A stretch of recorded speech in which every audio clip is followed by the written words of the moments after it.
நான் படுக்கையில் கிடக்கிறேன். என்னுடைய பிள்ளைகள், சகோதரர்கள், சகோதரிகள் அனைவரும் என்னருகில் கவலை தோய்ந்த முகத்துடன் அமர்ந்திருக்கின்றனர். என்னுடைய நெருங்கிய நண்பர்களும் என்னை சூழ்ந்து நின்று கொண்டு என் முகத்தையே பார்த்து கொண்டிருந்தார்கள். திடீரென்று எனது மூச்சு பெரிதாக இழுத்தது. பெருமூச்சாக இழுத்து இழுத்து விட்டேன். எனது நிலைமை மோசமாவதைக் கண்ட சிலர் யாசின் சூறாவை ஓத ஆரம்பித்தனர். மூச்சு இப்பொழுது கொஞ்சம் இலேசானது. எனது கண்களை திறக்கிறேன். ஏதோ ஒன்று எனது கண்கள் காண்கின்றன. ஆம், வந்துவிட்டார். மரணத்தின் வானவரான மலக்குல் மௌத் வந்துவிட்டார். நிரந்தர பயணத்தை நான் ஆரம்பிக்கப் போகிறேன். எனது வாய் திறந்தது. என் சகோதரன் சில துளிகள் தண்ணீரை எனது வாயில் ஊற்றுகிறான். அது அநேகமாக சம்சம் தண்ணீராக இருக்கும். மரண தருவாயில் எனது வாயில் ஊற்ற வேண்டும் என்பதற்காக நான் அதனை பாதுகாத்து வைத்திருந்தேன்.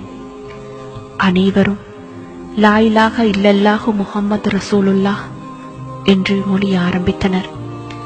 எனது பார்வை பறிபோய்விட்டது. எனது நாடி நரம்புகள் எல்லாம் அடங்கி போய்விட்டன. எனது உணர்வுகளும் மங்கி மறத்து போய்விட்டன. ஆனால் என்னால் இப்பொழுதும் கேட்க மட்டும் முடிகிறது. என் அன்புக்குரியவர்கள் அழும் சத்தம் கேட்கிறது. நான் இன்னும் இறக்கவில்லை. ஆனால் உயிரற்ற ஜடமாக ஆகிவிட்டேன். எனக்குள்ள நேரம் வந்தது. ஒரு நிமிடம் முந்தவும் இல்லை, பிந்தவும் இல்லை. காத்திருந்த மலக்குல் மௌத் அவரது கடமையை செய்ய ஆரம்பித்தார். விசுக்கென்று என் உயிரை பிடுங்கினார். என் உடல் சட்டென்று குலுங்கி அடங்கியது. அவ்வளவுதான், எல்லாம் முடிந்துவிட்டது. நான் இவ்வுலகை விட்டு பிரிந்து விட்டேன். என்னை வழி அனுப்பி வைப்பதற்குள்ள ஏற்பாடுகள் ஆரம்பமாகின.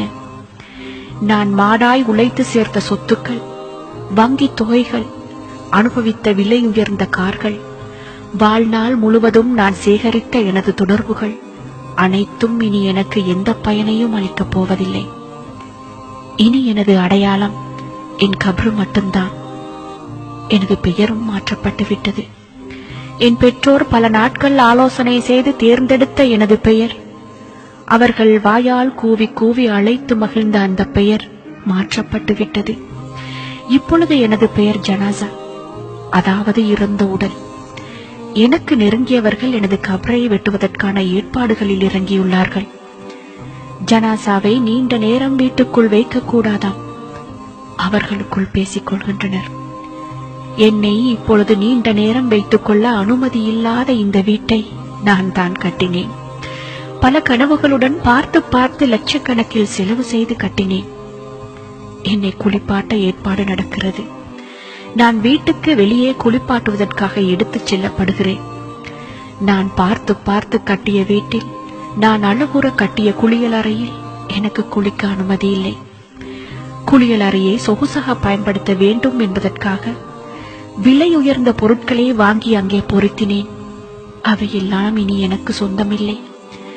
இந்த நிலையில் எனக்கு பயன்படாத இந்த பொருட்களை நான் ஏன் வாங்கினேன்? குளிப்பாட்டி முடிந்தது.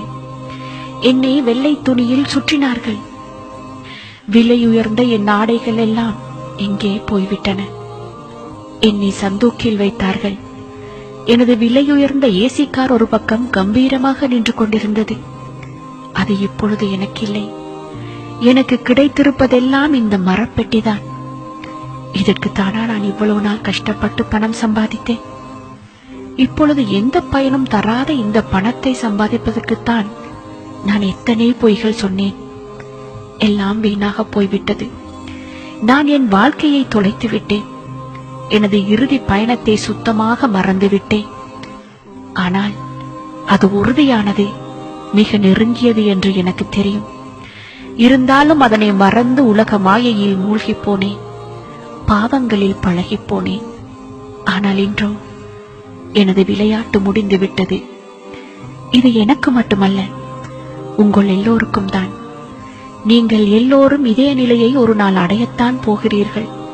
ஒரு நாள் உங்களுக்கு இந்த உலகம் ஒரு சிறிய கனவு போல் கலைந்துவிடும். எனக்கு நேர்ந்தது போல் உங்களுக்கும் நடக்கும். உங்கள் உயிர்களும் ஒரு நாள் பிடுங்கப்படும். ஆதலால் தயாராக இருந்து கொள்ளுங்கள். நன்மைகளை கட்டி வைத்துக் கொள்ளுங்கள். அது ஒன்றுதான் உங்களுக்கு உதவும். உங்கள் இறுதி பயணத்தை இன்பமயமாக மாற்றும். மறுமை வாழ்வை மகிழ்ச்சிகரமாக மாற்றும். மரணத்தை மறவாதீர்கள். அது நிச்சயம் வந்தே தீரும். அது உங்களை இதோ நெருங்கிவிட்டது. ஒவ்வொரு ஆத்மாவும் மரணத்தை சுகித்தே ஆக வேண்டும்.